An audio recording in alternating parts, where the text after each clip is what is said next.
C'est une page sombre et plutôt méconnue de l'histoire de France. De 1780 à 1880 se croisait en Guyane tout ce que la France métropolitaine ne voulait pas voir.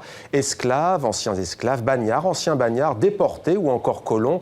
Comment la France, qui venait tout juste de publier la Déclaration universelle des droits de l'homme, a-t-elle invoqué les plus grands principes pour légitimer le non-droit pur et simple? La réponse est dans un livre qui s'intitule Liberté trahie de l'historienne américaine Miranda Spiller. Bonsoir. Bonsoir. Merci d'être avec nous sur TV5 Monde. Faire et défaire des citoyens français, Guyane, 1780-1880. Alors, nous sommes dans la dernière partie du XVIIIe siècle, après la Révolution française. Que représente à cette époque au juste la Guyane pour la France ? Donc, la Guyane va devenir un lieu où on expulse les non-citoyens qui sont des ennemis de l'État, mais au même moment, ce qui est ironique dans l'histoire de la Guyane est que c'est une époque de la libération et de la citoyenneté en Guyane, dans le sens que la population locale est libérée par la République et le territoire même devient partie intégrante de la République. Donc, il faut reconnaître l'ironie profonde de son histoire. Comment est-ce que ça a pu s'opérer? On apprend que les révolutionnaires donc, ont d'abord l'intention de faire, vous l'avez dit, de la Guyane un territoire dédié aux citoyens qui n'ont à l'époque aucun statut. Un but plutôt positif et noble, on le comprend, d'où cette ironie de l'histoire dont vous parlez. Mais comment ça va dériver jusqu'à se renverser à ce point? Je pense, pour comprendre l'histoire de la Guyane, ce qu'il faut faire, c'est de travailler avec cette ironie. Et dans le livre, je le montre à travers, par exemple, la perte des droits par les anciens citoyens guyanais. Donc, au lieu d'être obsédé par l'opposition de ces deux histoires, on peut trouver les moments où les deux histoires se rapprochent.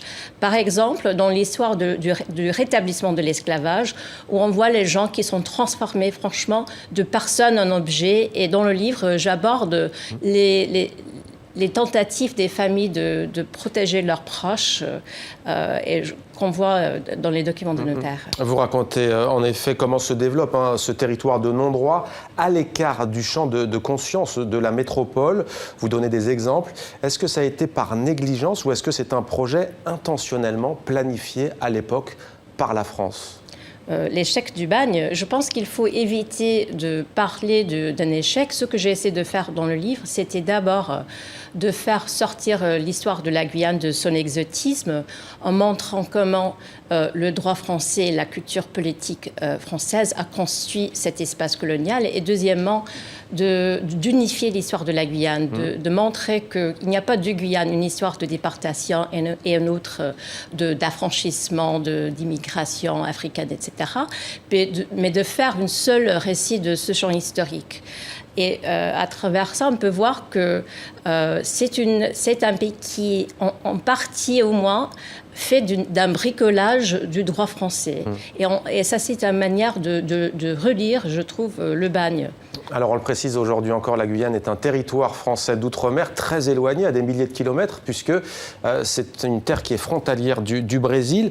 À cette époque que vous décrivez, alors qui y vit? J'ai cité, bien entendu, y compris des colons, notamment, mais aussi des bagnards, des anciens bagnards, esclaves, anciens esclaves. Quels sont les rapports de force? Comment ça se passe pour qu'on se fasse une idée au juste? Donc, dans le livre, j'ai essayé de me concentrer sur ce qu'on peut appeler le problème de l'homme libre.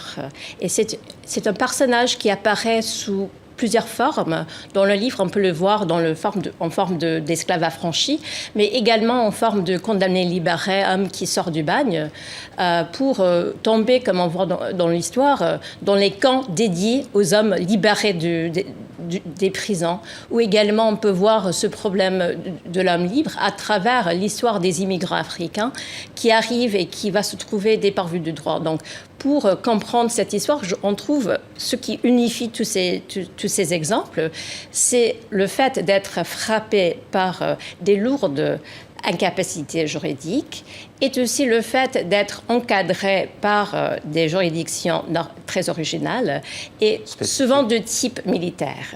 Et donc, c'est comme ça que j'ai essayé de créer une sorte de thème unifiant pour aborder cette histoire. Avec tous ces basculements, à l'époque, que disent ce qu'on appelle les contre-pouvoirs, les philosophes, les journalistes, les intellectuels français en métropole? Il y a un peu un silence, c'est un silence qu'on peut comprendre quand même, parce qu'au moment de la création du bagne, il y a aussi une sorte de moment de répression politique où les socialistes sont souvent comparés aux bagnards, aux forçats libérés, aux criminels. Donc la gauche insiste sur la différence entre les vrais politiques et les condamnés de droit commun, sans s'intéresser dans le sort des condamnés de droit commun. Et c'est pour ça que je pense que cette histoire reste assez inconnue. Et vous, pour peaufiner votre travail, vos travaux historiques, vous vous êtes rendu en Guyane?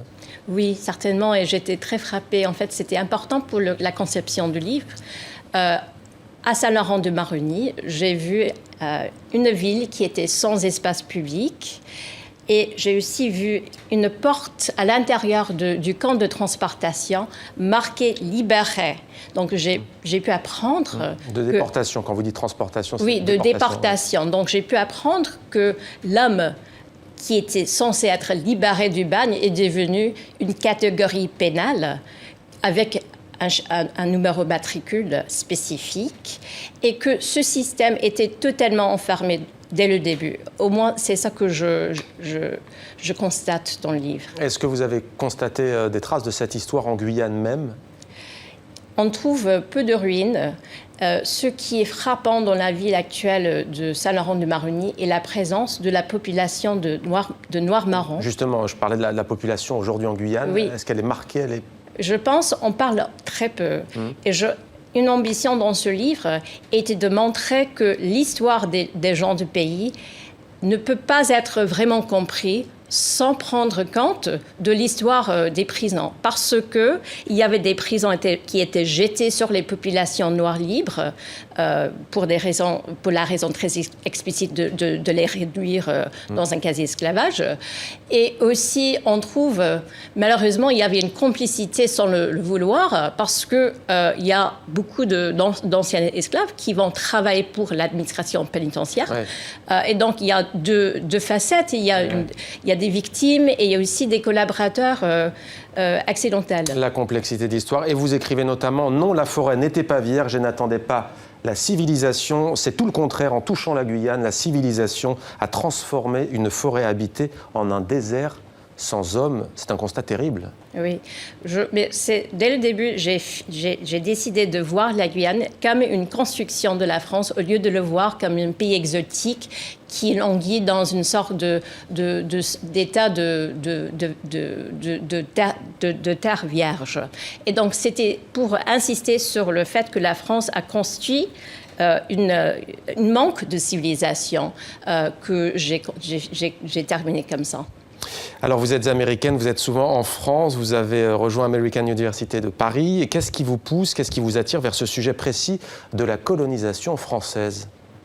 Je pense que c'était peut-être un moyen de réfléchir sur ma propre histoire, parce que c'est un livre qui a été construit à l'ombre du 11 septembre, où j'ai commencé à découvrir, comme d'autres citoyens des États-Unis, la complicité entre le droit et la violence.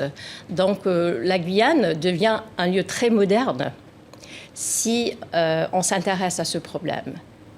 Et on peut considérer le livre comme une étude de la citoyenneté et de la liberté, mais au lieu de travailler sur, par exemple, l'acquisition des droits ou la conquête des droits, je raconte... sur la dépossession, justement. Oui, le démantèlement du citoyen et même de la personne civile. Merci beaucoup, Miranda Spiller, historienne américaine, d'être venue nous éclairer sur cette page donc sombre de l'histoire de France. Liberté, liberté trahie, faire et défaire des citoyens français. Guyane, 1780-1880, c'est chez Alma Éditeur. Merci beaucoup à vous.